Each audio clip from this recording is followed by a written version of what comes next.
मुझे शुद्ध कर सकता है, तू मेरी गलती गुनाहों से मुझे माफ कर सकता है, तो अपनी मेरी गलतियों से मुझे आज़ाद कर सकता है। तू चाहे तो मुझे सालों सालों की बीमारियों से आज़ाद कर सकता है, तू चाहे तो मुझे लाचारियों से आज़ाद कर सकता है, तू चाहे तो तू मुझे छुटकारा दे सकता है। अगर आज आप निकल रहे हो, जूझ रहे हो, तो कहो आज परमेश्वर के सामने घुटने टिकाकर पश्चाताप। क्रेडिट कार्ड का बिल देना था और सैलरी डे दूर था, इसलिए मनी व्यू मुझे इस परिस्थिति से बाहर निकाल सकता है। और देखो आगे क्या हुआ, कहता उसने हाथ बढ़ाकर उसे छुआ। कोई उसको छूता नहीं था, कोई उसके नजदीक जाना भी पसंद नहीं करता था, ऐसा कोड़ी मनुष्य था वो। लेकिन परमेश्वर यीशु मसीह ने क्या किया, उसको छुआ, उसकी ओर हाथ बढ़ाकर उसको छुआ और कहा, मैं चाहता हूं तू शुद्ध हो जा। हालेलुया। देखो परमेश्वर ऐसा प्रेम हमसे करता है। अगर परमेश्वर कहता कि धर्मी जन अगर 7 बार भी गिरेगा फिर भी वो उठ खड़ा होगा। अगर आज चाहे हम गलतियों में हैं, चाहे गुनाहों में हैं, और हम उसमें परमेश्वर के नज़दीक जा रहे हैं, पश्चाताप कर रहे हैं, विनती कर रहे हैं, और परमेश्वर क्या कहता है, कहता मैं चाहता हूँ कि तू शुद्ध हो जा, तो सच में वो ऐसा प्रेमी परमेश्वर है। लोगों के सामने गलतियाँ रखोगे, लोग आपकी गलतियाँ माफ़ नहीं करेंगे, लेकिन मेरा परमेश्वर कहता है कि मैं तुझे हाथों हाथ उठा लूँगा, मैं तुझे गिरने नहीं दूंगा, और अगर तू गिर भी जाएगा तो तुझे उसमें गिरा हुआ रहने नहीं दूंगा। हालेलुया। ऐसा प्रेम वो हमसे करता है। और जब परमेश्वर ने उसको ऐसे छुआ और वो क्या हुआ, उसी घड़ी उसका कोढ़ उसकी बॉडी से गायब हो गया और वो बिल्कुल चंगा हो गया। हालेलुया। अगर आज आप विश्वास करके प्रार्थना करें तो सच में वो खुदावंद का आत्मा आपको छुएगा और आपको आपके लाइलाज बीमारियों से आज आज़ाद करेगा, आज आपको छुटकारा देगा।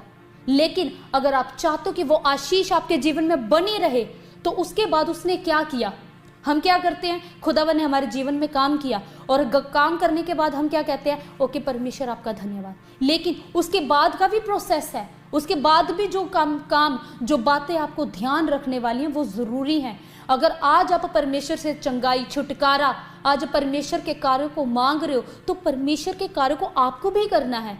आगे और भी कार्य जो आपको करना है।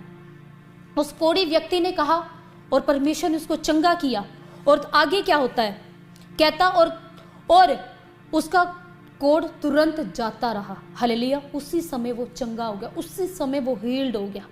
उसको 10 दिन नहीं लगे, 15 दिन नहीं लगे, 20 दिन नहीं लगे, उसने उसी समय विश्वास किया, उसी समय वो हील्ड हुआ। अगर आज आप इसी समय विश्वास कर रहे हो तो परमेश्वर का आत्मा अभी छू रहा है और आपको चंगा कर रहा है। चाहे स्किन एलर्जी की प्रॉब्लम है, चाहे वेंटिलेटर पे हो, चाहे हॉस्पिटलाइज हो, चाहे किडनियों में परमेश्वर आपको डॉक्टर ने जवाब क्यों ना दे दिया हो, मेरा परमेश्वर अभी आपको छुएगा और अभी आपको चंगा करेगा। लेकिन कब, अगर आज आप विश्वास करके अपने लिए अंगीकार कर रहे हो तो खुदावन का आत्मा भी अभी आपको छुएगा और ब्लेस करेगा। हालेलुया।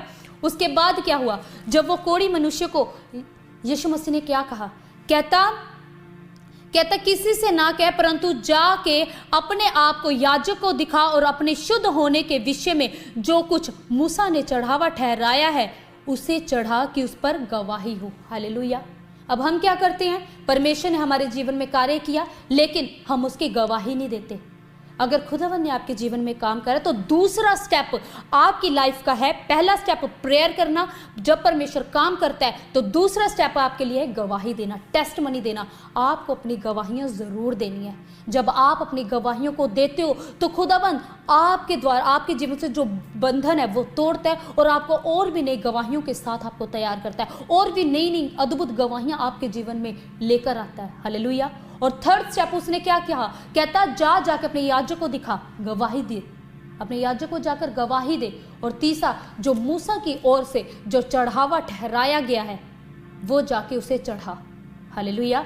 परमेश्वर ने आपके जीवन में काम किया, आपने गवाही दी, लेकिन हम परमेश्वर को थैंक्स गिविंग भेंट देना भूल जाते हैं, हम छोड़ देते हैं। हम कहते तो हैं, बहुत से लोग मैंने ऐसे भी देखे हैं अपनी लाइफ में, अभी भी आते हैं कुछ लोग कि जिनके जीवन में परमेश्वर काम कर देता है और वही बीमारी उनके जीवन में दोबारा से लौट कर आ जाती है, वही प्रॉब्लम दोबारा से लौट कर उनके जीवन में आ जाती है। अगर खुदावन ने चंगा किया, परमेश्वर का कार्य तो परफेक्ट है, वो होना ही नहीं चाहिए, लेकिन क्या होता है, हमारे ही कारण, हमारी खुद की गलतियों के कारण वो बीमारियां, वो लाचारियां दोबारा से हमारे जीवन में वापस आ जाती हैं। अगर आप चाहते हो कि परमेश्वर की चंगाई, उसकी आशीषें आपके जीवन में बनी रहे, तो कुछ चीज़ें जो आपको करनी है वो है प्रार्थना। जो